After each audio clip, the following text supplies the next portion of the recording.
안녕하세요. 심리학을 벌인 심리전공자입니다. 오늘도 우리 삶에 필요한 주제를 가지고 와봤어요. 요즘에 머리가 쉬지를 않고 있네요. 제가 영상을 만들면서 저를 돌아보고 정리도 하게 되다 보니까 저 스스로도 많은 걸 배우게 되는 시간인 것 같습니다. 오늘도 제 영상을 시청해 주시는 분이 계시다면 진심으로 감사합니다. 여러분의 의견, 아무 말 모두 상관없습니다. 댓글 달아주시면 힘도 되고 저도 배울 수 있는 기회가 될 것 같아요.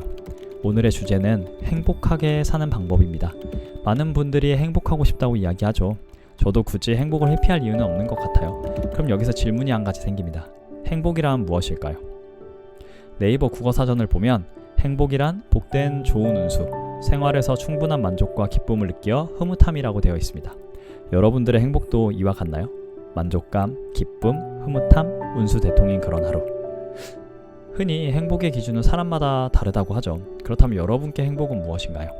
뒤에 영상을 마저 보시기 전에 한번 생각해 보시면 좋을 것 같아요.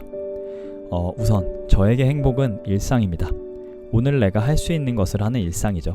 이거 자체가 그냥 행복한 것 같아요. 할 수 있는 것을 하는 일상입니다. 내가 하고 싶은 것을 하는 일상을 말하는 게 아니에요. 의도했든 의도하지 않았든 발생한 상황을 헤쳐나갈 수 있는 저를 보면 다행이고 흐뭇하고 때론 기쁘기도 합니다. 그리고 그 가운데 어머니랑 시간도 보내고 친구도 만나고 돈이 좀 부족해서 걱정도 하지만 무언가 제가 하고자 하는 일도 천천히 해나가고 이런 모든 일이 저에게는 그냥 행복입니다. 미리 말씀드리면 저는 믿는 구석 같은 거 없어요. 어렸을 때부터 여러 사정이 많아서 집안이 워낙 가난한 축에 속해요. 그러니까 금전적으로 나은 무언가를 기대할 부분이 없죠. 그리고 꽤 오래 하고 싶은 일, 돈을 크게 버는 일 등에 대한 욕심으로 저 스스로도 방황을 많이 했던 터라 지금 당장 누구보다 더 나은 삶을 살고 있다고 이야기할 수는 없습니다. 하지만 저는 제 일상이 행복합니다.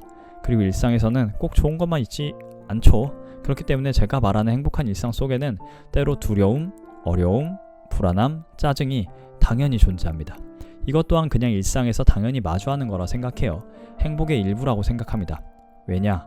제가 긍정적인 무언가를 얻은 만큼 부정적인 것들이 함께 따라오는 건 당연한 거니까요. 항상 빛과 어둠은 공존하잖아요. 서로가 있음으로써 서로에게 의미가 생기고 그 존재를 드러내듯이 감정도 마찬가지죠. 긍정적인 감정과 부정적인 감정은 서로가 있음으로써 그 의미가 생기고 존재감을 뿜뿜하는 거라고 생각해요. 이와 관련된 내용은 제 다른 영상에 있으니까 이해가 잘 안 되시면 참고해주세요. 어쨌든 그럼 저는 어떻게 일상이 행복이 되었는가에 대한 이야기를 좀 해볼게요. 물론 이 내용은 2021년 3월까지 살아온 개인적인 경험과 지식 속에서 나온 내용임을 참고해주세요. 시간이 지나면서 변할 수 있습니다. 세상의 유일한 진리는 모든 것은 변한다는 것이다 라는 말에 저는 동의하거든요. 일상이 행복해지는 방법은 너무 간단합니다. 많이 언급이 되기도 하죠. 바로 현재에 사는 겁니다. 네, 너무 많이 들어본 이야기인가요? 근데 사실이에요. 현재에 살면 됩니다. 과거 미래가 아니라 현재에 사는 시간이 많고 길수록 행복할 수 있어요. 그럼 어떻게 현재에 산다는 걸까요? 현재에 산다는 건 뭘까요? 할 수 있는 걸 하는 거죠. 하지만 알아요. 우리는 쉽게 걱정을 하거나 기대를 하면서 미래에 살곤 하고요. 그리고 과거 경험을 통해 쌓인 생각과 정보를 활용해서 지금 현재를 바라보며 과거에 살기도 하죠. 우리 모두 그래요. 저도 그런 시간이 있고요. 그리고 이런 모습은 우리가 사회 속에서 살아가는 한 너무나 당연한 겁니다. 그래서 앞에서 언급했듯이 현재에만 살아야 한다는 표현보다 현재에 사는 시간이 많고 길어야 한다고 이야기한 것이죠. 그럼 현재에 사는 시간이 많고 길려면 어떻게 해야 할까? 이 또한 앞에서 언급한 내용이 될 거예요. 지금 할 수 있는 일을 하시면 됩니다. 단, 내가 가지고 있는 기대, 목표와 같은 것들은 되도록 넣어두시고 말이죠. 그리고 필요할 때만 꺼내보시면 됩니다.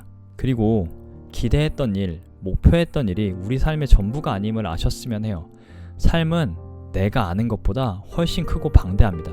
근데 우리는 종종 우리가 기대했던, 목표했던 무언가를 삶의 전부로 놓고 그것에 맞추어 살려고 하는 건 아닌가 싶어요. 어딘가에 맞추어 들어가려는 것 자체가 이미 자유롭지 못하고 틀을 만드는 거 아닐까요? 그 틀은 당연히 어느 순간부터 우리를 숨막히게 하거나 길을 잃게 할 겁니다. 우리가 무언가를 목표로 하고 그 지점을 향해 가다 보면 무수히 많은 변수들이 있을 거예요. 그럼 매 순간이 선택과 함께 하게 되겠죠. 그리고 그 순간의 선택은 항상 당신이 할 수 있는 최선입니다.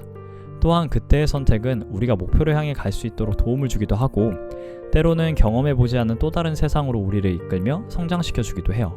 그리고 이 과정은 마냥 즐겁지 않을 수 있습니다. 당연하죠. 이렇듯 삶은 많은 일들이 계속해서 벌어지고 있고 우리는 그 안에서 그 상황들을 유연하게 대처하고 경험해 나가는 것이 중요한 것 아닐까요? 할 수 있는 것을 함으로써 말이에요. 할 수 없는 일에 매달려서 현재의 나를 괴롭히고 있는 것은 아닌지 한 번쯤 고민을 해봐도 좋습니다. 걱정이나 미래에 대한 기대감에 현재의 나에게 실망을 하고 있다면 사실 현재 할 수 없는 것들을 통해 나를 괴롭히는 모습일 거예요. 또는 지난 정보들로 인해 지금 마주한 현실을 고통스럽게 느낀다거나 주저하게 된다거나 나아가지 못하고 있다면 현재 할 수 있는 것들을 하지 않음으로써 나를 방치하게 되는 일이 되겠죠. 할 수 있는 일을 하다 보면 어느새 이전에 할 수 없던 일들을 해내고 있는 내가 되어 있는 것이 아닐까요? 삶이라는 것은 선택하고 할 수 있는 것 안에서 진행하다 보면 결국 이루어지는 것이라 생각합니다. 그렇기에 많은 생각을 하기보다 지금 할 수 있는 일을 하고 떠오르는 미래의 걱정과 기대 그리고 과거의 정보들은 매 순간 잠시 넣어두면 어떨까요? 조금 더 행복한 삶을 위해서 말이에요. 이런 방식의 삶을 살고 있는 덕분에 저는 개인적으로 일상이 얼마나 새롭고 당연한 일들이 얼마나 대단하며 특별한 것인지를 새삼 느끼게 되는 것 같습니다. 여기까지가 행복하게 사는 방법에 대한 저의 의견이에요. 오늘의 영상은 여기까지입니다. 우선 제 영상을 시청해주셔서 너무너무 감사하고요. 저와 의견이 다를 수도 있겠죠. 그러니까 여러분들의 의견, 아무 말, 어떤 것이든 댓글 남겨주시면 힘이 되고 저 또한 배움이 될 것 같아요. 네, 오늘 영상은 여기까지 하겠습니다. 다음 영상에서 뵐게요. 감사합니다. 뿅.